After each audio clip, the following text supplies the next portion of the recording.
esperar o pessoal entrar, a Laís entrar e pedir para participar.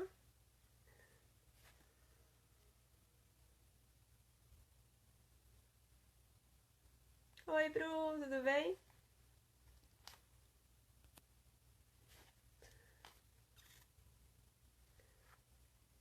A Laís já entrou.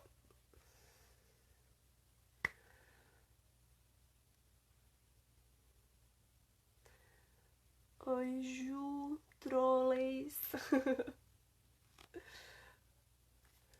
Achou aí o ícone, Laís?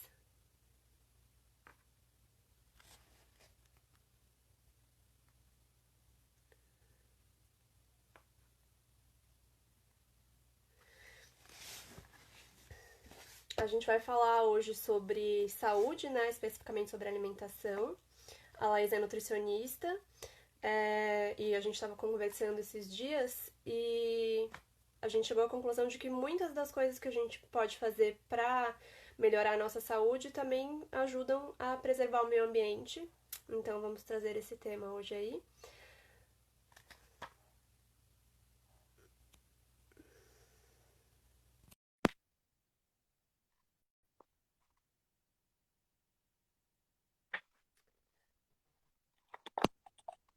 Oi, Oi, Laís.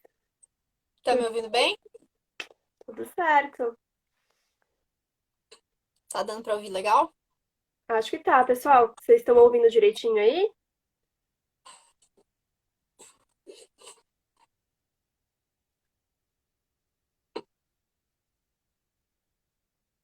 Agora deu uma pixelada na tua imagem, mas já voltou. A internet não tá muito boa, ainda mais esse Ah, horário, né? pois é. Então, vamos começando? Vamos lá. É, eu já adiantei aí pro pessoal mais ou menos do que a gente vai falar. Eu queria que tu começasse se apresentando, falando um pouquinho de ti. Ok, vamos começar pela pergunta já difícil. Quem sou eu? É, então, eu conheço a Ana Lu já de longa data, né? A gente se formou juntas em Relações Internacionais na UFSC, então a nutrição não é a minha primeira Em outra faculdade, vida. é outra vida. Nos formamos em Relações Internacionais e eu acho que uma coisa que integra quase todos os estudantes de RI é essa vontade de mudar o mundo, né? De fazer alguma coisa, de fazer a diferença, de mudar, enfim, né? Eu acho que isso também que nos uniu, nos levou lá. E no fim dessa trajetória eu acabei não atuando com RI, acabei começando uma outra faculdade, mas eu sinto que eu continuo nesse mesmo propósito, né? Daí eu me formei em nutrição, eu atuo bastante com nutrição vegetariana e veganos, enfim, auxiliando essas pessoas que querem mudar esse padrão alimentar, mas não só, tendo bastante onívoros, pessoas com alimentação com carnes também. Eu faço especialização em nutrição esportiva, funcional, atuo bastante com a nutrição esportiva também.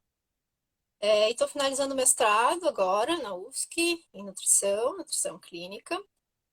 E, e acho que é isso, Naus.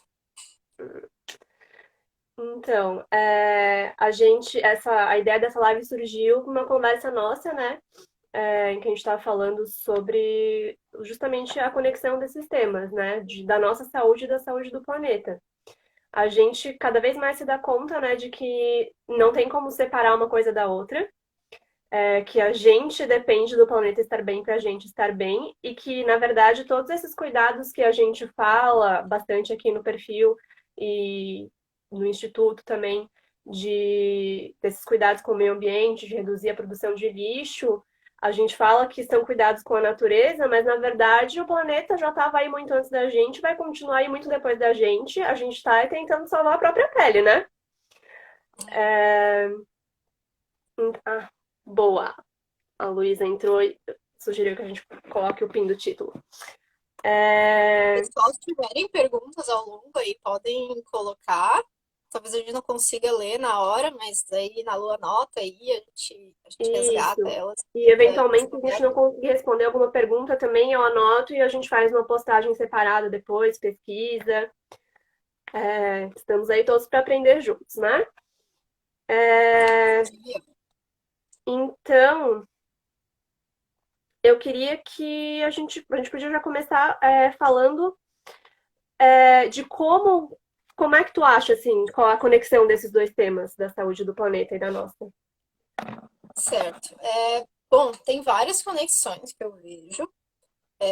Eu acho que a principal delas bom, primeiro a gente tem que entender que o nosso consumo é o que mais gera lixo, né? De uma forma geral. Consumo de uma forma geral. E o que que a gente mais consome?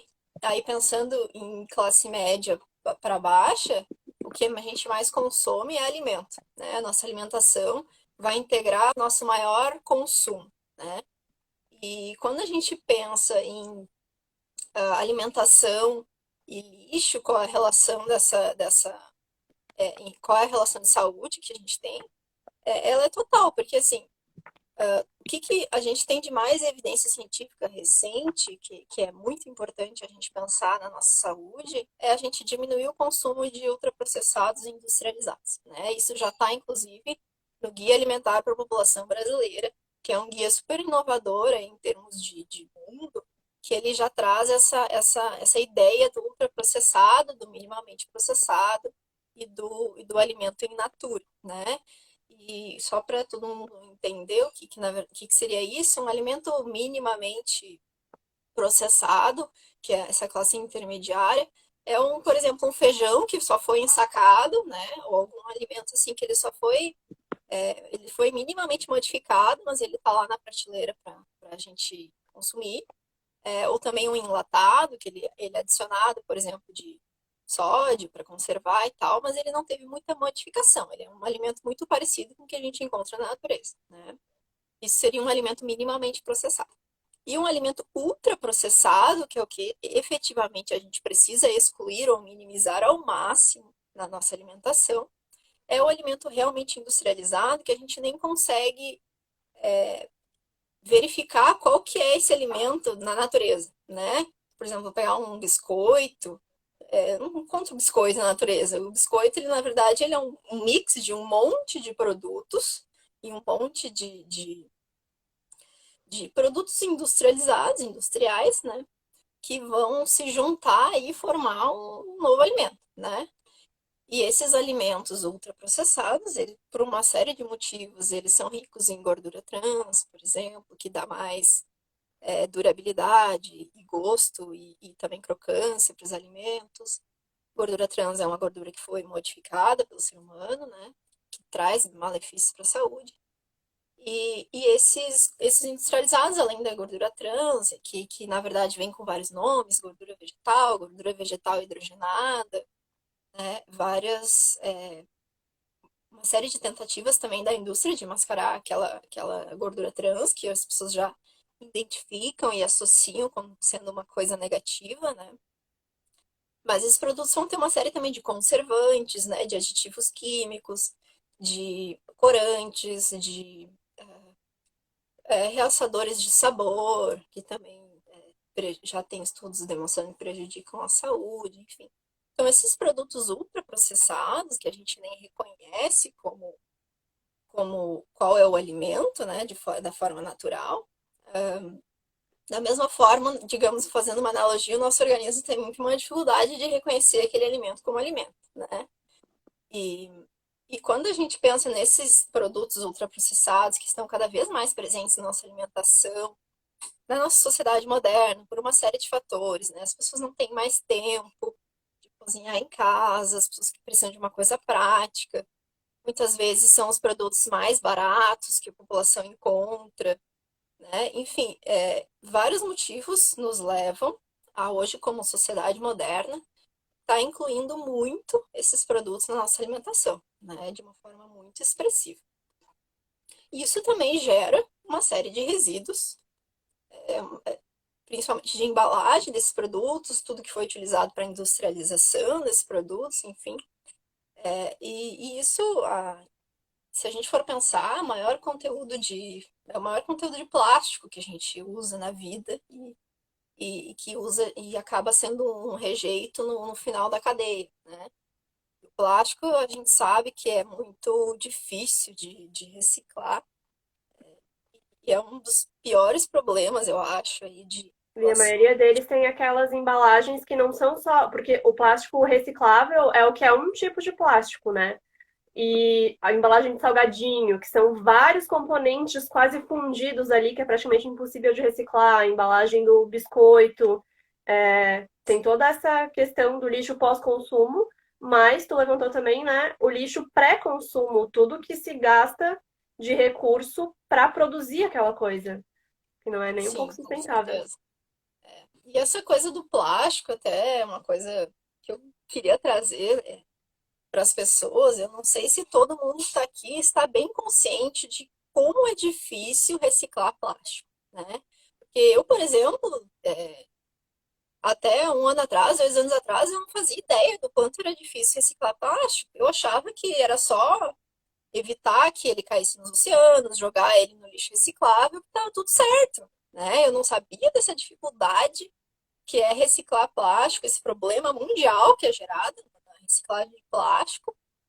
Até um tempo atrás eu assisti um documentário, eu acho que na Netflix, que fala sobre essa questão da reciclagem de plástico, que os países industrializados terceirizam essa reciclagem para os países asiáticos, enfim, porque é uma reciclagem, além de extremamente difícil, que ela é muito tóxica para o ambiente, ela emite um monte de gases, enfim. Então, ela é um produto reciclável, entre aspas, né? Porque a reciclagem ela prejudica um monte o ambiente e ela é muito difícil de se fazer. E é uma coisa que as pessoas em geral, a sociedade em geral, elas não têm consciência disso, elas não sabem disso, né? E isso para mim é criminoso. As pessoas elas precisam desse tipo de informação, né? E a gente não adianta a gente botar tudo na conta de a pessoa não tem consciência, a pessoa não sabe, não tem consciência ambiental. A pessoa não tem essa informação. Ela não faz ideia de como que é isso, de como que é a reciclagem. Que é fácil ou não é fácil reciclar? E, por exemplo, a gente tá morando aqui em Florianópolis, sempre teve a coleta, sempre teve, né? Enfim, sempre que eu lembro, desde que eu lembro, existe coleta seletiva de lixo reciclável em Florianópolis, né? Então, para mim, essa questão de separar o lixo sempre foi muito fácil, entre aspas, muito claro. Automático, né? Eu só pegava o que era reciclável, plástico, enfim, o que eu achava que era reciclável, botava no lixo seco e o resto todo ia pro resto, né? Lixo não reciclável.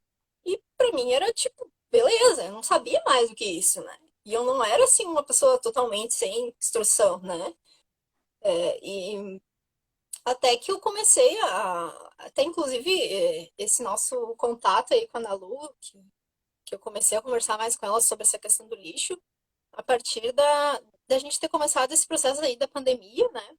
Porque houve a coleta seletiva aqui em Florianópolis parou, né? E daí eu pensei, meu Deus, o que eu vou fazer com lixo reciclável?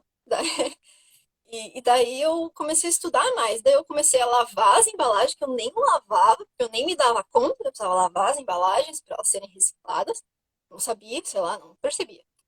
Aí eu comecei, bom, se eu tenho que guardar todo esse lixo reciclável até a coleta seletiva voltar, bom, preciso lavar, senão vai apodrecer, vai cheirar mal, vai juntar bicho. Comecei a lavar e comecei a perceber a quantidade de lixo que a gente gera. Meu Deus do céu. Isso que eu ainda consumo pouco industrializado, né? Imagina uma pessoa que baseia sua alimentação industrializada. É uma quantidade absurda de lixo. Começou a criar montanhas de lixo reciclável na minha casa, porque eu também não consigo jogar no lixo comum, é uma coisa que dói no meu coração, né?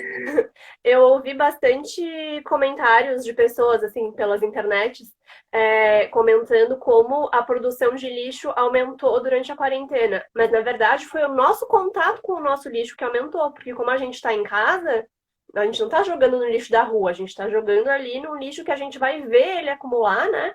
E acho que agora eu, pelo menos, tenho muito mais consciência de todo o lixo que eu produzo, todo resíduo, né, que eu produzo, que nem tudo é lixo. É, agora, depois desse período de isolamento. A Nadine comentou ali que a pandemia também aumentou o consumo a preferência por produtos industrializados, né? Realmente, é, com as pessoas que estão tentando não sair tanto de casa, acabam optando por comprar coisas que teoricamente são mais duráveis, né? E E a gente também tem que pensar que muita gente comia fora, né, gente? Passava o dia comendo fora, em restaurante, pedindo comida. Então, não é um lixo que tu gera, mas que o restaurante gera, né? Era um lixo que não tá, tu não estava consciente, mas que tu estava gerando, né? E, e além desse, a pessoa tá acostumada a comer fora, né? E daí, de repente, fecha tudo. Daí, assim, putz, nem sei cozinhar, né? Vou tem comprar comida pronta, né? Vou, enfim, aumentar esse produto desses industrializados, né? Entre aspas. As pessoas não estão acostumadas a ir na feira comprar hortifruti mais, né? A maioria. E infelizmente, né? Porque se a gente pensar em saúde, onde a gente tem que fazer nossas compras é na feira, né? Isso tanto para o ambiente quanto para a nossa saúde. Vai gerar menos lixo, vai ser uma comida, vai ser um hortifruti mais fresco, mais saudável. mais Se a gente barato, né? conseguir mais barato. Se a gente conseguir uma alimentação orgânica, por exemplo, se a gente comprar direto do produtor orgânico, que existem várias iniciativas nesse sentido, para deixar, para aproximar o produtor de orgânicos dos consumidores, de uma forma que não fique tão caro para os consumidores e que seja rentável para os produtores, né? Então, existem, por exemplo, cestas semanais de orgânicos, existem enfim, existe uma produção até que expressiva de orgânicos aqui na Tem hortas Serra, comunitárias, né? hortas comunitárias, enfim. Só que a gente não conhece, né? A gente não está no dia a dia da população em geral, né? E se a gente não vai buscar onde que tem feira de orgânico, onde que tem cesta de orgânico, a gente não vai cair no céu, né? A gente tem que ter a iniciativa de buscar no seu bairro o que que tem de opção no seu bairro, o que que chega até o seu bairro, ou aonde que eu preciso buscar essa alimentação. Que isso é fato, assim, a alimentação orgânica, ela é muito mais saudável para a gente porque existem muitos malefícios dos pesticidas. Isso já está bem comprovado na ciência. O Brasil é o país que mais permissivo em termos de agrotóxicos, né? Um dos países mais permissivos do mundo em agrotóxicos. Então, agrotóxicos que são proibidos na União Europeia ou diversos outros países, aqui entra facilzinho, né? Além de não ter um controle da quantidade que está sendo utilizada nas lavouras. Então, a gente acaba consumindo alimentos muito contaminados, né? Com uma carga de agrotóxicos muito elevada. O que não deve impedir o nosso consumo de frutas e legumes e vegetais, né? Porque se a gente não consumir frutas, legumes e vegetais, a gente vai indiretamente ingerir aqueles agrotóxicos de uma outra forma. Por exemplo, se a gente consome carnes, os animais eles acumulam aqueles pesticidas no seu organismo, nos seus tecidos adiposo muscular, e a gente vai consumir aquela fonte super rica em agrotóxicos, né, com aquele intermediário que foi um animal.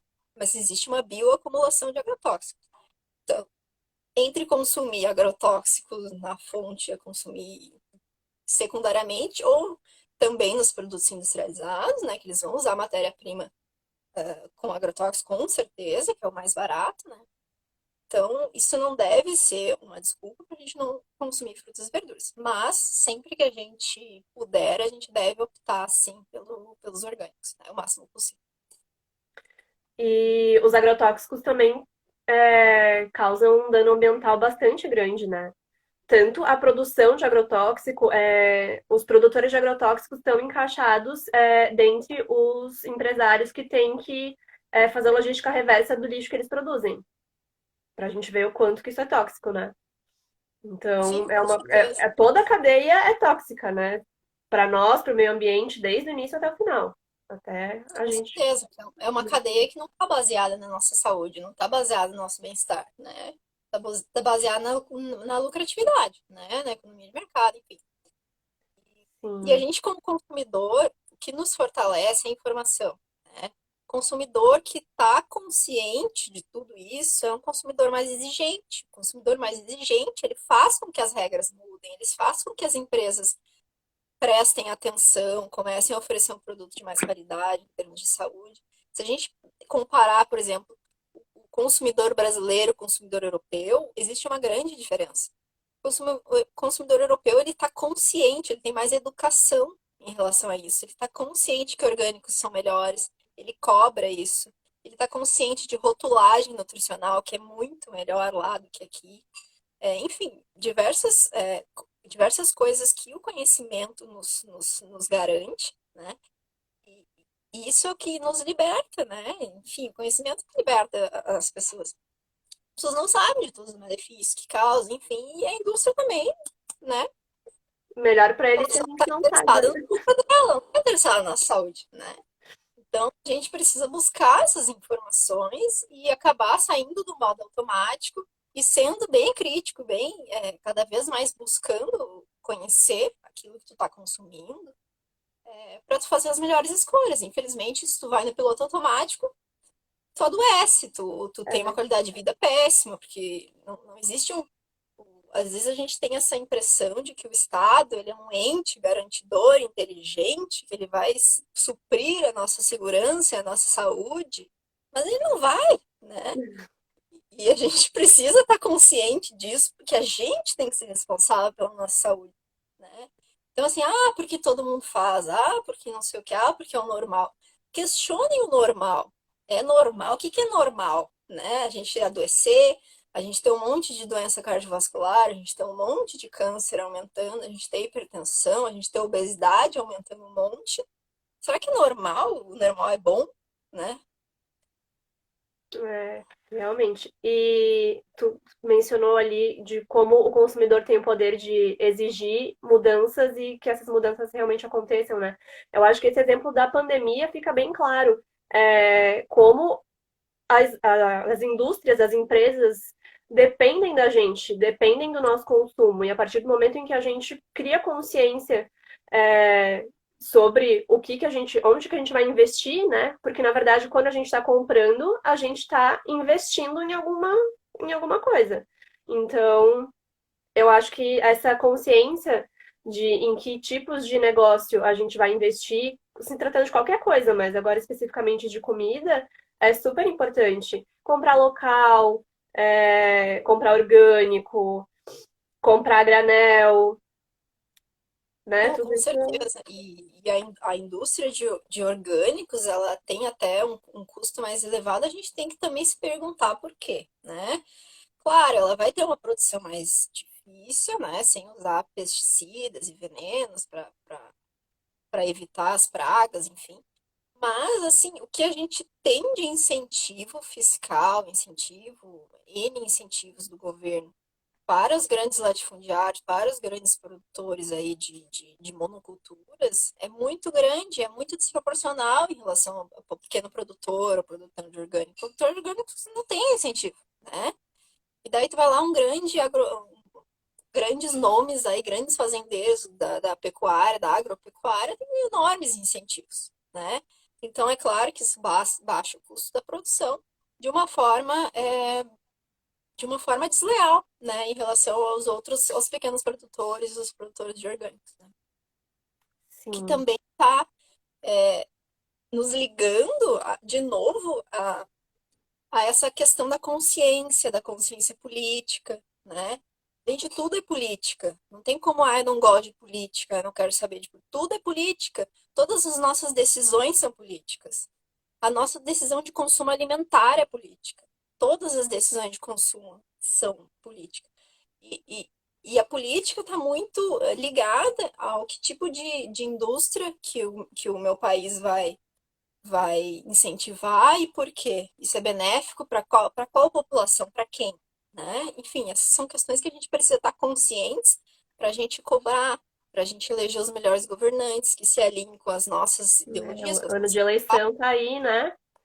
Ano de eleição tá aí, eleição municipal, não é de jeito nenhum menos importante que as eleições presidenciais, porque é o que está acontecendo no nosso dia a dia, na nossa cidade, né? É o que gere a questão dos resíduos, por exemplo, né? A prefeitura que é responsável.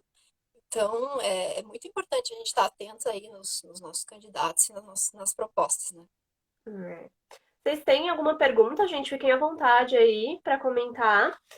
A Cami comentou, feirinha é o que há, amo. Sim, amo feirinha também.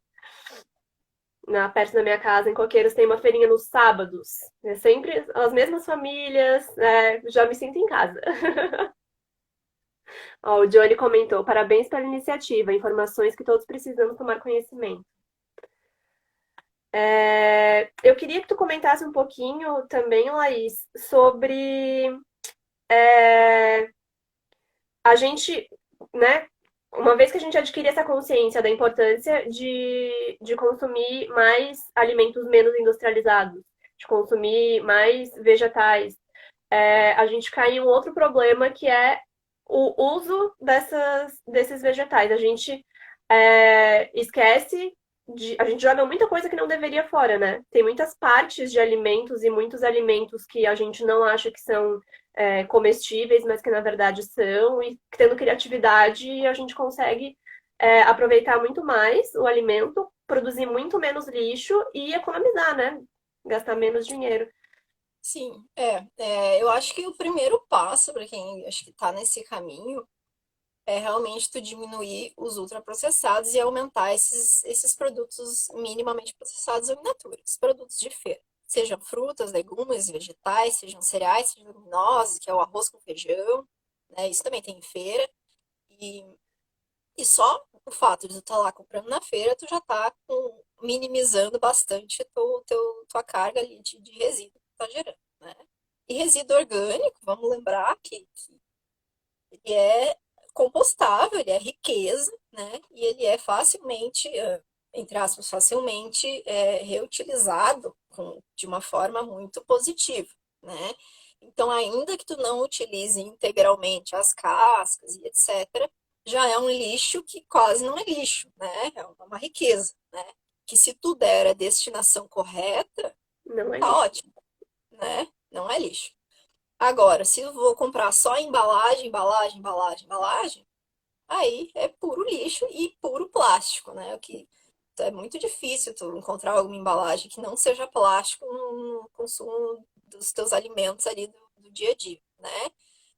Eu acho que é bom a gente também ressaltar que todo mundo acaba tendo essa dificuldade da praticidade, né? As pessoas não têm mais tempo de cozinhar, ou as pessoas nem sabem, ou nem nunca aprenderam, não gostam, enfim. E realmente demanda mais tempo do que tu comprar um alimento pronto, né? Então, não há dúvidas de que isso vai demandar um pouco mais de esforço e de tempo das pessoas, né? Mas é um tempo, na minha opinião, muito bem empregado, né? E muito necessário. Eu acho que se existe uma coisa importante na nossa vida é a nossa saúde. Deveria ser a prioridade na nossa vida, né? Acima de todas as outras. E quando a gente pensa em alimentação minimamente processada ou integral, isso vai completamente ao encontro desse propósito. Mas aí existem muitas estratégias que a gente pode utilizar para que isso não demande tanto tempo assim, para que isso aos poucos vá ficando mais fácil, né? E como tudo na vida, tudo que é mudança de hábito, a gente deve implementar passo a passo, né? Implementar aos poucos, porque é muito difícil mudar hábito. É, e é muito difícil mudar hábito alimentar. É uma coisa que está profundamente arraigada ali na tua cultura, no teu ser, na tua formação. É uma coisa muito difícil de mudar de fato, né? É por isso que, enfim, a gente vê muitas pessoas que tentam ter uma alimentação mais saudável, fazer uma dieta, não sei o quê, e falham, né? Muitas vezes por não conseguir mudar hábito alimentar. É realmente difícil de mudar. Mas como todo hábito, eu acho que ele deve ser implementado aos poucos. Você muda pequenas mudanças, baby steps, tu vai lá, muda uma coisa e consolida esse hábito por várias semanas até que ele se torne tranquilo, incorporou, né? Daí tu vai lá, faz uma outra mudança, que no início é difícil, demanda mais energia, mas que daqui a algumas semanas tá fácil, incorporou, né? E eu acho que é assim que a gente tem que mudar aos poucos, mas sabendo qual é a tua direção, qual é o teu objetivo, fazendo isso de uma forma organizada, de uma forma consciente, né? O que eu quero atingir, quais os benefícios de saúde, quais as mudanças que efetivamente eu tenho que fazer na minha alimentação. Seja que eu preciso comer mais frutas, verduras e legumes, que só aí já é o básico, só aí a maioria da população já não consome o que deveria. Né? A maioria da população não vai consumir 3 a 5 porções de frutas por dia, não vai consumir aí os 400 gramas de frutas e vegetais, de legumes, que é o recomendado pela Organização Mundial da Saúde, enfim. As pessoas mal consomem um alfacinho, um tomate, assim, no almoço, assim, um pouco, às vezes, quando dá, né? Fruta vai ser, sei lá, às vezes uma, às vezes nenhuma. Então, assim, a gente já está muito longe do ideal, muito longe, a maioria da população, né? Então, assim, eu acho que as pessoas precisam primeiro tomar consciência de que isso faz mal para elas, né? E de tomar consciência de que a saúde tem que ser prioridade na tua vida e de que mudanças têm que ser feitas. Então, eu acho que a primeira coisa a gente precisa implementar as incorporações, em vez de focar muito nas exclusões, focar nas inclusões, porque por tabela a gente acaba diminuindo ou excluindo aqueles produtos que não me fazem tão bem, tanto na saúde nossa quanto na saúde do planeta, aqueles produtos industrializados. Invariavelmente, se a gente focar em aumentar o consumo de frutas, verduras e legumes, a gente vai acabar consumindo menos industrializados, né? Então, eu acho que esse é um primeiro passo. Além dessa mudança de perfil alimentar, da gente passar mais pro minimamente processado, pro in natura, a gente tem que também pensar a longo prazo quais são os meus objetivos, o que eu quero atingir, né? Seja em saúde, seja em estética, seja em objetivos de geração de lixo para o planeta, o que eu preciso fazer, né? Aqui perguntaram de suplementação e perguntaram de vegetarianismo. Uhum.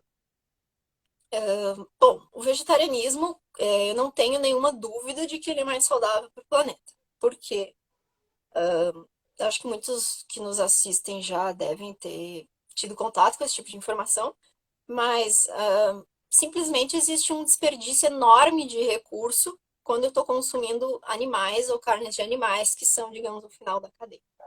Esses animais, eles consomem uma tonelada de proteína vegetal e de animal de alimentos de origem vegetal para chegar naquele peso, para crescer, até chegar na idade de abate, para daí eles serem abatidos e a gente consumir a carne deles, né? Então existe uma perda de recursos nesse processo enorme, enorme. E é bom a gente lembrar que acho que 80, 90%, não me falha a minha memória, não sei bem o número exato, da produção de soja, por exemplo, que é uma monocultura, que o Brasil produz muita soja, se destina à alimentação animal. Então, a soja que a gente produz não é para alimentar os vegetarianos, é para alimentar os animais, para fazer ração, tá? 80, 90%, uma coisa assim, acho que 80%. Aí, a grande maioria dessa soja produzida no Brasil, transgênica e monocultura, ela vai ser exportada, principalmente para os países industrializados, que vão produzir ração e alimentar os seus animais, tá? Seja, seja gado, seja frango, seja porco, enfim, a maioria dos animais hoje em dia consome ração, tá? Alguns poucos ainda no Brasil, principalmente o gado, ainda no Brasil tem bastante cultura extensiva, que eles consomem pasto, mas no exterior a maioria é cultura intensiva, eles consomem ração mesmo, que vem dessa soja que a gente produz, certo? Dessa monocultura que traz tanto prejuízo para a biodiversidade do Brasil e para o meio ambiente em geral, né? Aí, fora esse desperdício de recurso alimentar, né, que o consumo de carne tem, a gente tem um desperdício enorme, uma utilização enorme de recurso hídrico, de água para esses animais. A gente tem a gente tem que pensar, eu acho que, com certeza, o vegetarianismo ele vai ter um consumo, uma pegada de carbono menor, no fim das contas, e ele vai ser mais sustentável se a gente pensa numa sociedade global, com uma população crescente. Eu tô aqui lendo as perguntas e não tô conseguindo Pode deixar concentrar. que eu tô Mas, anotando aqui. mas com certeza eu incentivo o vegetarianismo para nessa causa ambiental. Não existe a menor dúvida que o vegetarianismo é muito mais favorável para a causa ambiental, além da causa animal em si, da exploração animal, da morte desnecessária dos animais, que daí vai da consciência de cada um, enfim. Mas assim, eu acho que assim, o consumo de carne, ele tá muito desconectado. A pessoa desconecta do que aquilo né? A pessoa acha que aquilo é comida, um produto, porque tá lá no mercado embaladinho, bonitinho, né? Mas Não a gente não associa olha o para animal, aquilo e né? vê o que é realmente aquilo ali. Da onde aquilo veio? Né? Aquilo é músculo de um animal morto, ou seja, um pedaço de cadáver. Então, o animal ele foi criado e foi abatido para que você coma o músculo dele, né? E, e a gente não para refletir, na verdade, do que é. E se eu desse para qualquer pessoa que fica falando mal, enfim, dizendo que não consegue, se eu desse um facão e botasse a pessoa num quarto com porco, eu duvido que ela conseguia matar o porco. A gente é naturalmente vegetariano, sabe? As crianças nascem vegetarianas.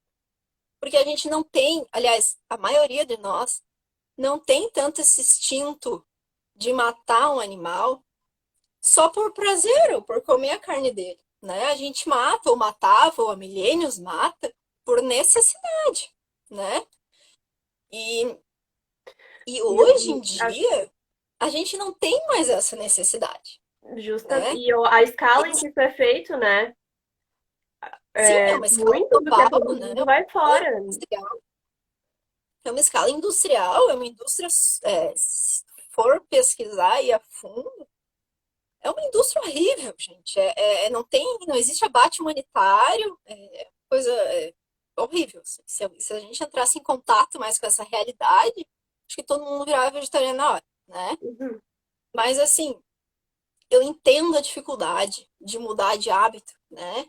Eu entendo mas eu acho que só precisa ficar claro que isso é um hábito, não é uma necessidade, né? É, Eu acho que todo mundo tem que ter a consciência de que isso é simplesmente um hábito, é por paladar, é por hábito que a gente come, porque a gente gosta do gosto, que a gente nasceu comendo, sempre foi assim. Aquela coisa que eu digo, não vamos ter síndrome de Gabriela, né? Eu uhum. nasci assim, eu cresci assim, vou ser sempre assim.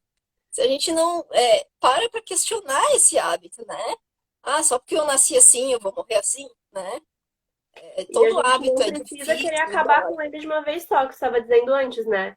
Pequenas mudanças conscientes com são certeza. melhores do que mudança nenhuma, e gradativamente a gente vai, né? Sim, com certeza. Eu trabalho ajudando essas pessoas a fazerem essa mudança. Eu mesmo passei por essa mudança e não foi fácil, não é fácil até hoje. Mas assim, é uma coisa que todo mundo precisa primeiro ter a consciência, tá? Que é uma coisa que já não existe na maioria da população. As pessoas nunca pararam para questionar ou perguntar, ou enfim. Muita gente acha que precisa comer carne para ser saudável, para ter uma alimentação. E o pessoal bate bastante na tecla da questão da proteína, né? E tem a vitamina B12 também, que daí tem que fazer suplementação. Quais são as alternativas que tu indica?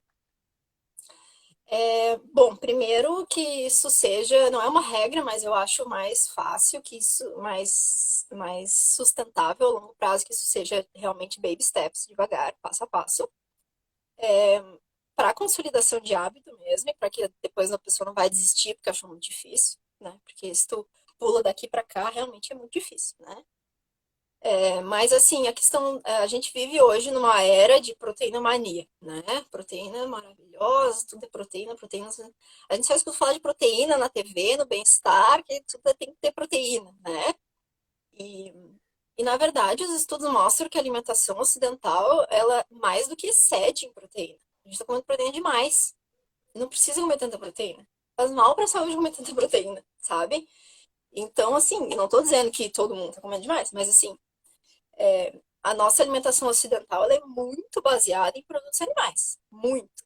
Seja carne, seja ovo, seja laticínio, seja todos os derivados animais, eles estão completamente presentes na nossa alimentação e nos produtos industrializados. Vai ver uma das maiores dificuldades de vegano é comer qualquer produto industrializado, eles adicionam soro de leite. É um resíduo da indústria que é barato, que dá volume, dá proteína nas coisas. E eles acabam enfiando em todos os produtos industrializados, vai soro de leite, né? Enfim, é uma cultura alimentar que está muito baseada em produtos alimentares, produtos de origem animal, né? E esse excesso é nítido. Excesso de produtos animais é muito nítido, tanto em efeitos negativos em saúde, um excesso de consumo de produtos animais não é favorável à saúde, nem um excesso proteico, tá? Ele tem efeitos negativos, por exemplo, na tua microbiota, vai comer carne demais, tu às vezes não consegue nem digerir toda aquela carne, tu vai chegar a proteína ou pedaços de proteínas lá no teu intestino que, no final que não deveria, e existe uma proliferação de bactérias aí que vão consumir as proteínas, são bactérias mais negativas para a nossa saúde. E além de outros vários fatores, por exemplo, os vegetais, eles são mais ricos em antioxidantes e anti-inflamatórios, muito mais do que os produtos animais. E a nossa dieta acaba ficando muito deficiente, né, nesses compostos bioativos que existem no reino vegetal e que não existem ou existem em pouca quantidade no reino animal, né? Então, uma coisa é fato, existe um excesso, né? Mesmo que a pessoa não queira excluir, ela deve ponderar se ela não está consumindo em excesso, né? Em detrimento dos vegetais, das frutas, legumes e verduras que a gente já estava falando, que são essenciais para a nossa saúde, né? Sejam onívoros, sejam vegetarianos, certo? Então, essa questão da proteína, eu vou voltar um pouquinho no assunto, que, por exemplo, na minha formação na nutrição, a gente já não estuda, a nutrição ela não estuda dieta vegetariana. A gente tem pouquíssima. A gente não tem, na verdade, aula sobre isso, a gente não tem nenhum professor que entende sobre isso, a gente não estuda isso.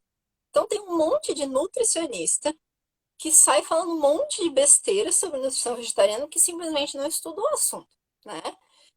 Nem médicos, médico menos ainda, médico nem estuda alimento, né? Então, acaba formando medos na população, o que tem de paciente que me fala, ai, o meu médico falou que se eu não comer carne, eu vou ter anemia. Ah, meu médico falou que tem que comer carne porque não sei o que é proteína, ou a B12, enfim, né? Isso de profissionais de saúde, né? Então, a gente realmente, o nosso ensino, ele é baseado na alimentação onívora, porque é a maioria da população, porque é a maioria dos estudos científicos que a gente tem, porque todas as recomendações dietéticas são baseadas em alimentação onívora. Aí quando eu falo em onívoro é quem come de tudo, né, gente? Que seja carne, vegetal, enfim. E as pessoas, elas saem despreparadas para montar um plano alimentar, vegetariano e tal. Tu tem que estudar muito por conta, fazer curso fora e estudar mesmo sozinho, para tu entender como é que se monta um plano alimentar vegetariano, porque a lógica é totalmente diferente. Mas é totalmente possível, perfeitamente possível, eu ter uma alimentação vegetariana adequada, seja em proteína, seja em carboidratos, seja em lipídios, seja em micronutrientes, vitaminas, minerais, completamente. E até muito mais evidente que vegetarianos eles têm menores incidência de várias doenças. Doença cardiovascular, hipertensão, diabetes, vegetarianos têm menos doenças desse tipo, que são as doenças do século, as doenças da modernidade, né? São as doenças que na verdade, eles exprimem muito mais também do que uma vantagem da alimentação vegetariana, eles exprimem a deficiência da nutrição onívora, né? Esses estudos vão lá evidenciar que a alimentação da população em geral onívora está deficiente em vegetais. Por isso que as pessoas estão tendo hipertensão, diabetes e doença cardiovascular, né? Então, a alimentação vegetariana, se bem planejada, ela pode ser completamente possível. Isso a gente já tem posicionamentos sólidos de Sociedade Americana de Dietética, enfim, também do Conselho Federal de Nutrição, que a nutrição vegetariana ela é possível, adequada e potencialmente benéfica em qualquer fase da vida, seja Uhum. infância, gravidez, idosos, crianças, qualquer indivíduo, tá? Mas ela tem que ser bem planejada. E aí que Sim. tá a dificuldade, porque a gente não conhece esse mundo. A gente não está acostumado a comer leguminosas ou a comer soja, ou a gente ainda tem aqueles medos da soja, às vezes, mitos que existem por aí. Se quiser, a gente pode até falar mais disso, mas Sim, existem sim. todos esses medos, né, que envolvem também a questão da vitamina B12. A questão da vitamina B12 ela é muito emblemática, porque assim, eu já ouvi de nutricionista com doutorado falando que a alimentação vegetariana não é adequada porque ela requer uma suplementação. Só que assim, vamos pensar racionalmente. Existem deficiências nutricionais na população em geral, e essas deficiências elas são corrigidas por ações governamentais, tá? Por exemplo, todo mundo já viu lá farinha de trigo enriquecida com ferro e ácido fólico nos ingredientes. Porque existe lei que faz com que as farinhas sejam adicionadas de suplementação de ferro e ácido fólico, porque a população é deficiente em ferro e ácido fólico. Ou seja, tu está suplementando diretamente, tá? Tu já está uma alimentação inadequada, tu já está suplementando por tabela porque o governo mandou, né? Existe o sal de cozinha, ele é iodado por lei. Ele vai lá, eles adicionam iodo no sal de cozinha porque a população é deficiente em iodo, principalmente a população que não mora no litoral. Então, assim, a gente já suplementa de N formas, e a nossa alimentação já não é 100% natural há muito tempo, né? Mas a gente tem que se beneficiar do que a gente tem de ciência, do que a gente tem de modernidade, para atingir níveis ótimos de saúde. Talvez lá na época das cavernas eles não suplementavam, mas assim, eles não viviam até os 100 anos com qualidade de vida, né? Então, se a gente vai se comparar com os homens das cavernas, talvez a gente esteja melhor hoje suplementando, né? E outra coisa que a gente precisa falar da vitamina B12 é que o próprio gado recebe suplementação muitas vezes. A vitamina B12, ela é produzida por bactérias, ela não é produzida por animais. Ela é produzida por bactérias e esses animais, assim como nós, acumulam a B12 nos seus órgãos e tecidos, né? A gente tem B12 circulando, a gente faz exame de sangue e tem B12, né? E os animais também. Daí a gente come a carne deles para obter essa B12 deles, que eles obtiveram das bactérias do ambiente, lá do capim, da microbiota deles, ou de suplementação se eles comem ração. Então, assim, não, eu tenho que comer um bicho suplementado com B12, porque suplementação de B12 não é natural. Faz o menor sentido, né? Uhum. E digo mais, população onívora tem 40% de prevalência de insuficiência de B12 no sangue. 40%. População onívora come carne. População vegetariana, 50%. Ah, não É é tão muito diferente diferente. assim? Não é tão diferente assim. Não é assim, meu Deus, a B12 no vegetariano. Tem que ser assim, meu Deus, a B12 em todo mundo. A B12 tem que ser dosada em todo mundo. Quem aí nunca fez exame de B12, faça exame de B12. Porque você precisa saber se tem níveis adequados de B12 ou não. Uhum. Porque a B12 é uma vitamina muito complexa de ser absorvida. Ela depende de muitos fatores. Tem que ter uma acidez gástrica muito boa, tem que ter, enfim, N fatores. Ela é ela tem uma complexidade na sua cadeia até ela ser absorvida bem grande. E ainda mais ela é reciclada pelo organismo. Ela é utilizada e reciclada, né? Reabsorvida. E tem gente que é mais eficiente nessa reciclagem, tem gente que é menos eficiente. Então, independente do quanto você come de carne para os animais, você precisa fazer exame e suplementar, se necessário. E a suplementação é sintetizada por bactérias, portanto, é vegana. Eu queria voltar um pouquinho em algumas perguntas que fizeram ali atrás sobre a questão do agrotóxico. Quais são os alimentos que têm mais agrotóxico e se a casca dos alimentos tem mais agrotóxico que o resto? Se é melhor tirar a casca ou manter? Então, muitos alimentos, os alimentos que mais são carregados de agrotóxicos, alimentos um pouco mais delicados na sua produção, ou os alimentos que não estão na época, né? Sempre que dizem que a gente precisa priorizar os alimentos da época, também é por isso. Por eles estão da época, eles não precisam de tanta artificialidade, tanto incentivo para que eles cresçam, enfim, não sejam acometidos. Mas assim, é, a casca, de fato, vai ter uma concentração maior de agrotóxico, mas ele acaba entrando em todo o alimento, nas sementes, enfim. Só tirar a casca, ele não nos garante muita coisa, tá? De fato, talvez ele diminua um pouco a sua ingestão daquele agrotóxico. Existem algumas estratégias, tipo botar de molho no bicarbonato de sódio, que talvez diminua um pouco essa quantidade de um certo tipo de agrotóxicos que é bem utilizado. Então existem estratégias, mas assim, se a gente pensar, os morango, as berries são frutas muito delicadas, o mamão, o pimentão, os folhosos, eles vão ter uma carga bem expressiva até de agrotóxicos, né? Então, esses alimentos particularmente, eu prefiro sempre utilizar orgânicos. Uhum.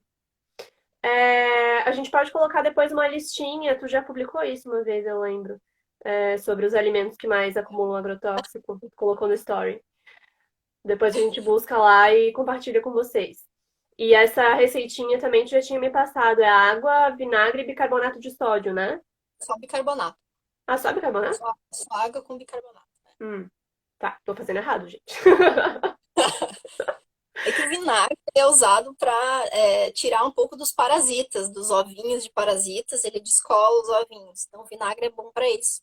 Mas hoje, com essa pandemia que a gente usa sempre hipoclorito, é só com hipoclorito que eu tenho usado, né? Pelo menos nessa Sim. fase. Uhum, É água sanitária, né, gente? sim. Outra coisa, frutos do mar. Tem muito. A pergunta foi quão envenenados eles estão. Tem toda a questão do plástico, né? Que eles ingerem o plástico. Sim, os peixes, eles são bem contaminados com microplástico e com mercúrio, metais pesados, né? Quanto maior o peixe, via de regra, mais contaminado ele é com metais pesados, porque por ele ser, digamos, o último da cadeia, ele come os peixes menores, ele vai acumulando mais metais pesados. Então, se a gente preferir os peixes menores da cadeia, tipo, sei lá, sardinhas, peixes menorzinhos, eles têm menos contaminação por mercúrio e metais pesados. Mas todos vão ser, quase todos, né, vão ser contaminados de alguma forma. Seja com metais pesados ou com microplástico, que está cada vez mais presente nos nossos oceanos. E a população de peixes e de frutos do mar está caindo drasticamente, né? A gente já não tem mais uma segurança de que a gente vai conseguir ter essa oferta de peixes por muito tempo, porque a pesca ela está muito predatória, muito industrial, e os peixes eles não estão dando conta de se reproduzir na mesma velocidade em que eles são pescados, né? Então, existe uma diminuição bem expressiva nessa população que vai tender a zero, né? Se a gente continuar nesse ritmo de consumo. Alguém tem mais alguma pergunta, gente? O que eu tinha anotado aqui já foi. Nós temos mais 6 minutinhos ali. Tem mais alguma Só coisa que tu queria deixar gostaria de claro, abordar? gente, que eu não tô forçando ninguém a ser vegetariano e, enfim, fazendo lavagem cerebral em ninguém. Mas, de fato, é uma questão que já está muito clara de proteção ambiental e, se a gente pensar em saúde do planeta, né, propriamente, eu entendo a dificuldade tanto de montar dieta, enfim, se tu não tem acompanhamento adequado de um nutricionista que entenda do assunto, é difícil mesmo a gente montar uma dieta adequada, mas a gente tem que tentar ao máximo, como eu falei, sempre priorizar a nossa saúde, então não fazer nada muito à la louca, digamos assim, né? Porque com certeza se ela não tiver planejada, ela vai trazer deficiências, né? Mais a longo prazo, mas vai trazer. Mas não existe também uma super dificuldade que às vezes é colocada assim por profissionais que muitas vezes estão colocando dificuldade porque eles não sabem fazer esses cálculos e fazer essa dieta de uma forma equilibrada e adequada, né? É uma coisa que eu não falei, as questões da soja, né? Eu acho que a gente podia encerrar falando disso. Uhum. A soja, ela sofre um monte de injustiças, coitada, ao longo das últimas décadas, né? E a soja, assim, houveram estudos aí lá antigamente, 1940 e poucos, que estudos em ratos, que falavam que a isoflavona, que é um componente da soja, que é um fitoestrógeno, que é como se fosse uma substância parecida com o estrogênio, que é um hormônio feminino, né? Mas de origem vegetal. E ela contém esses fitoestrógenos, essa isoflavona, que tem diversos benefícios para a saúde. Mas deram doses bem altas lá de isoflavona nos ratinhos em 1900 bolinha e viram que houve um aumento de hormônios, enfim, que houve uma influência hormonal naqueles ratinhos. Aí começou o mito, o medo da soja, que ela estrogeniza homens, ou que ela influencia os hormônios das pessoas, né? Mas todas as boas evidências e mais atuais que se seguiram em humanos e também nas quantidades que a gente consegue consumir de isoflavona, porque a gente não consegue atingir quantidades exorbitantes de isoflavona só com alimentação, né? E aquele estudo lá da suplementação dos ratinhos, se a gente extrapolasse para humanos, seria humanamente impossível consumir toneladas de soja, tá? Ninguém consome toneladas de soja por dia.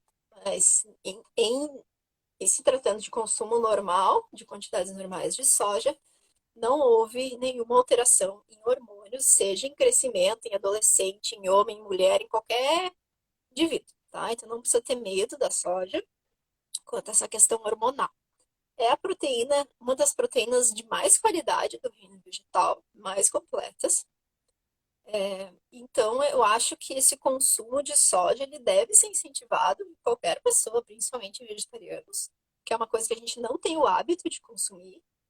É uma coisa que a gente precisa aprender a fazer, a temperar, a gostar, né? Porque não é nosso hábito, a gente nem sabe preparar, né?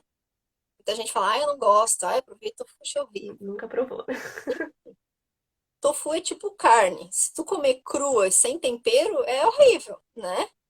Mas tem que saber preparar, tem que temperar muito bem e fica ótimo, né? Mas assim, tanto a proteína texturizada de soja, que é uma ótima imitação da carne, né? Que a gente pode preparar aí um prato que tem aquele significado afetivo pra gente, né? Eu posso comer, eu amo estrogonofe, gente. Eu posso fazer um estrogonofe de soja, né? Eu amo quibe, eu posso fazer um quibe de soja, né? Então eu não preciso abrir mão daqueles pratos que eu adoro, que eu cresci comendo, e eu posso encontrar substitutos, né? Substitutos vegetarianos, enfim. Tem uma pergunta aqui sobre o suco AD, se ele vale a pena. O suco ADES, eu acho que é um dos melhores opções, assim, de suco de leite vegetal, né? Não de suco. Suco não. Suco só vai um monte de açúcar e um monte de nada a ver. Mas o leite, né, que eu chamo leite de soja, do ADES é um dos melhores que tem, porque, assim, um dos grandes problemas, digamos assim, da nutrição vegetariana estrita ou vegana é o baixo consumo de cálcio, né? E, esses leites vegetais, eles são adicionados de cálcio, eles recebem essa suplementação industrial, né? Então, eles ajudam um pouco a gente a atingir esses níveis de recomendação de cálcio, né? Então, por isso, eles são bem interessantes. Uhum, O mas suco ADES, não, ele então, já é nem suco de caixinha. não, nem o suco. O leite de soja ADES, ele vai ter um conteúdo de proteína bem interessante para os vegetarianos. Além desse cálcio, ele também é adicionado de vitamina D e outras coisas. É a vitamina D vegana. E eu acho que ele vale a pena, principalmente o zero, que é sem açúcar. Ele vai ter um adoçante, mas é um adoçante. Dos adoçantes, ele é o menos pior, né? Que é a sucralose. Então eu acho que vale super a pena, tá? Uhum. Dá para fazer em casa também, N leites vegetais em casa, que não vão também gerar tanto lixo, né? Já que a gente também está se propondo a diminuir a quantidade de lixo. É perfeitamente possível, dá um pouquinho de trabalho, então tem que ter um pouquinho mais de tempo. E não vai ter essa suplementação de cálcio, né? Então, também tem que pesar essas coisas. Sim. Mas de tu tá A gente diminuindo, está só acabando de o nosso leite tempo. de A gente acabando tem tempo? mais 20 segundos para se despedir. É, Então, obrigada, gente, pela participação. Obrigada, Laís, por ter se proposto a vir aqui Imagina, foi um ensinar um prazer. pouquinho pra gente. E eu vi que tem perguntas da minha mãe ali que depois a gente